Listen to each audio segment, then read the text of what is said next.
à tous, bienvenue sur Chinatech. Aujourd'hui, je vais vous présenter le vidéoprojecteur de la marque Blitzwolf. C'est un vidéoprojecteur LED qui va vous donner une résolution de 720p et 2800 lumens pour un prix super attractif.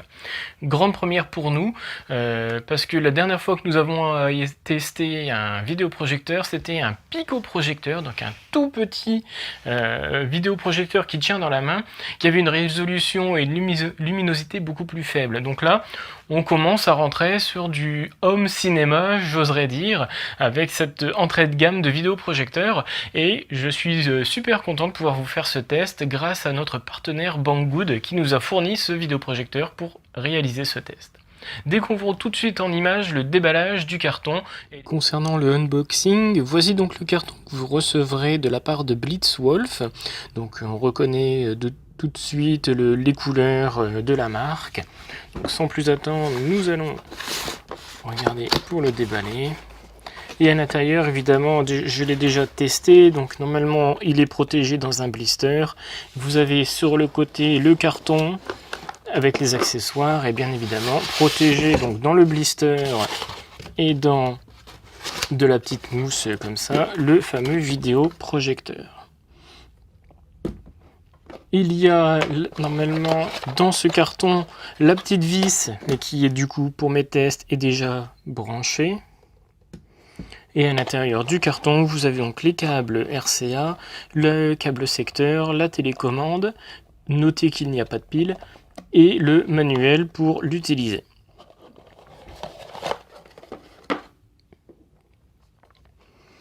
Donc sur la face avant, vous avez le capteur infrarouge, le petit logo de la marque, la lentille de projection cachée derrière ce cache. Au-dessus, vous avez donc la possibilité de régler le focus et la correction trapézoïdale. Il y a les boutons pour pouvoir naviguer dans le menu et allumer le vidéoprojecteur. Sur sa tranche, vous avez le système de refroidissement, la prise VGA, HDMI, USB, prise casque et la prise AV, donc avec le câble qui est fourni dans ce carton. À l'arrière, à nouveau, le récepteur infrarouge de la télécommande, le haut-parleur, la prise secteur et de ce côté encore du refroidissement. En dessous, vous trouverez donc la petite trappe pour aller nettoyer si besoin le système de projection. Vous avez le support ici, la vis pour régler l'inclinaison au besoin. Et vous avez à côté le petit support pour fixer rapidement sur des trépieds ou des choses comme ça. Déjà, petit point négatif sur ce système, c'est la vis pour régler l'inclinaison. Vous voyez, vous êtes obligé de visser, dévisser pour rentrer ou non le petit pied du vidéoprojecteur, alors que sur d'autres systèmes, sur des vidéoprojecteurs plus chers, vous avez souvent un petit levier sur le côté qui permet de libérer la bague pour la faire glisser très rapidement et vous relâchez et ça tient. Or là, il faudra donc visser, dévisser à chaque fois, c'est un peu plus contraignant. Donc, suite à ce déballage, ce que je peux vous dire en le prenant dans la main, c'est qu'il est relativement petit. Si vous regardez, voilà, j'ai pas une grosse main, mais voilà, c'est quand même un objet petit. Les dimensions sont sur la page de l'article.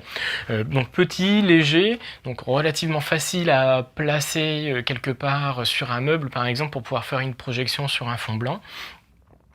Il y a suffisamment de connectiques à mon goût pour pouvoir avoir la possibilité de brancher un ordinateur, etc. dessus, que ça soit par du VGA si vraiment vous avez besoin, mais je considère maintenant que le HDMI est quand même une norme, et pour vous utiliser du 720p en résolution, il vaut mieux passer sur de l'HDMI, donc vous pourrez brancher votre ordinateur dessus.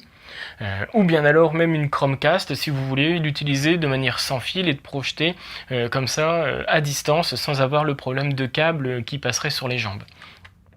Vous avez bien entendu une connexion USB pour pouvoir utiliser des films stockés sur une clé et bien évidemment le petit câble AV qui se branchera ici pour des connexions RCA. Le haut-parleur intégré, bien évidemment, n'est pas du home cinéma, il n'y a pas de barre de son, de caisson de basse et tout ce que vous voulez, donc voilà, ça reste quelque chose de très succinct. Néanmoins, il est déjà suffisamment puissant pour avoir une qualité d'écoute relativement correcte, ce qui permettra peut-être, au moins lorsque vous êtes en milieu professionnel, de l'utiliser, ça suffira largement et le son sera suffisamment audible dans une taille de pièce relativement raisonnable.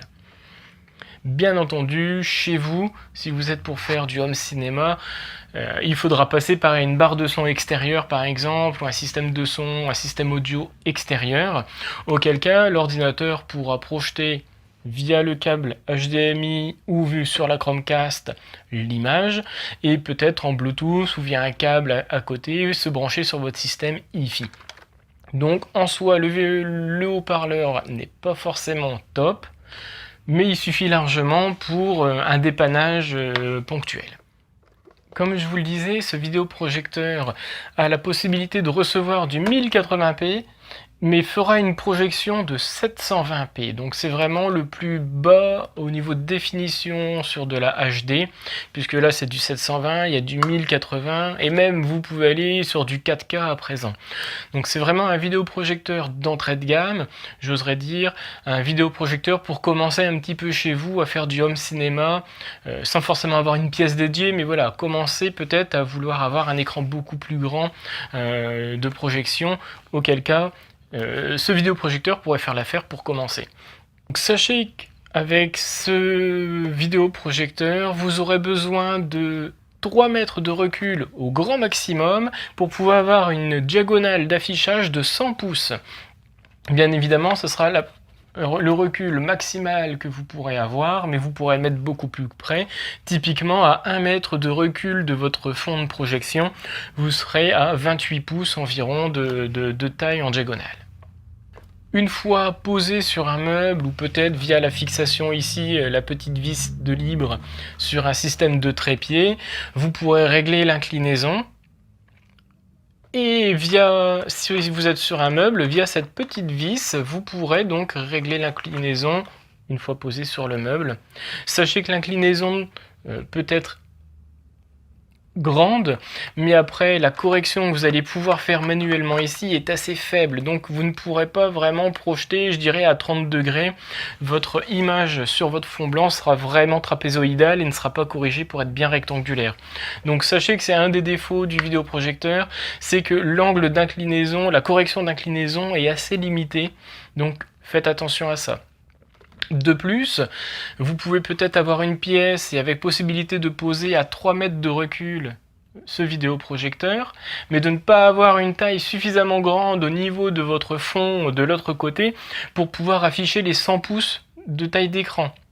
Et auquel cas, il n'y a aucune fonction pour dire de rétrécir l'image pour la rendre, pour qu'elle puisse rentrer dans le cadre de l'écran de votre projection.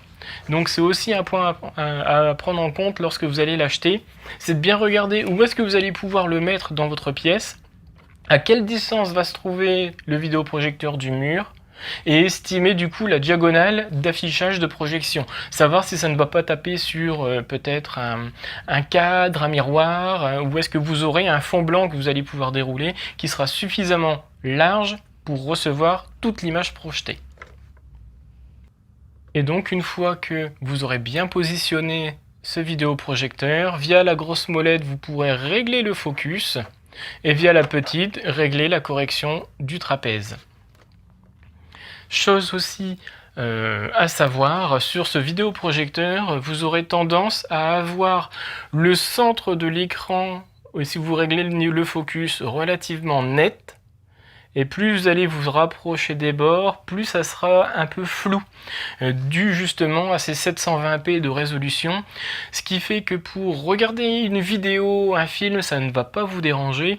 Par contre, si vous êtes plus au milieu professionnel et vous allez vouloir projeter une grande image et lire des textes, des PowerPoint, il se peut que sur les côtés ça soit flou et que ça soit difficile pour les personnes qui sont en train de regarder votre projection de lire correctement les écritures.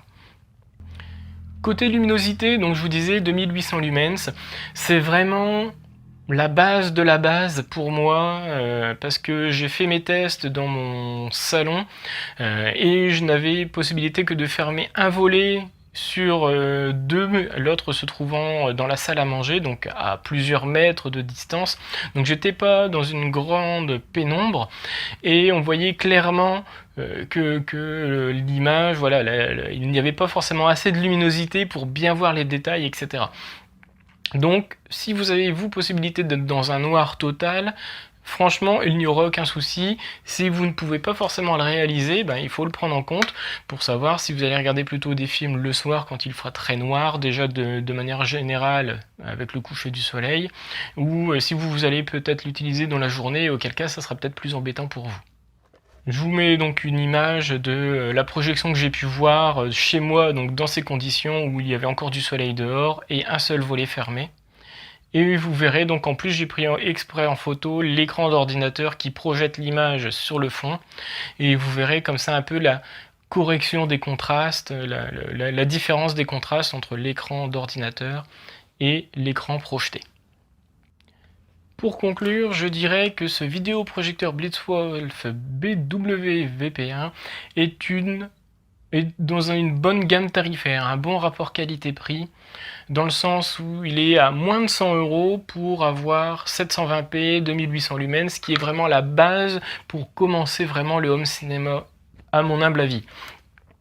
Sachez qu'il y a le BWVP2, donc son grand frère, qui lui sera en 1080p.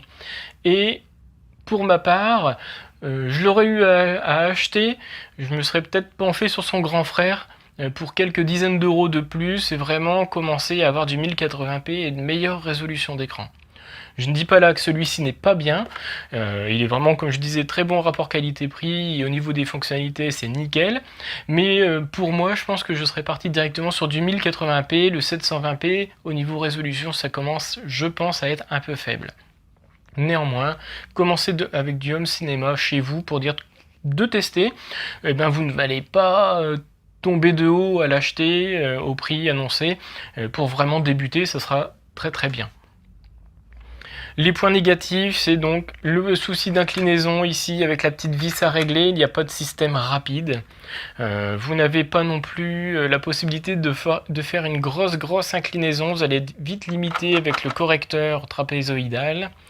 Et le focus que vous allez faire manuellement, vous aurez donc une netteté au centre et un peu d'aberration sur les bords, je trouve ça un peu dommage.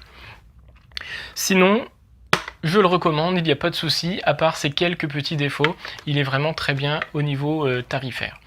Je remercie encore Banggood pour me l'avoir envoyé et afin de vous faire un avis sincère sur ce produit. N'hésitez pas à suivre dans mes commentaires tous les liens, etc. pour avoir l'article un peu plus en détail, des photos supplémentaires, etc. Les liens évidemment pour aller trouver ce produit et éventuellement l'acheter, ou son grand frère.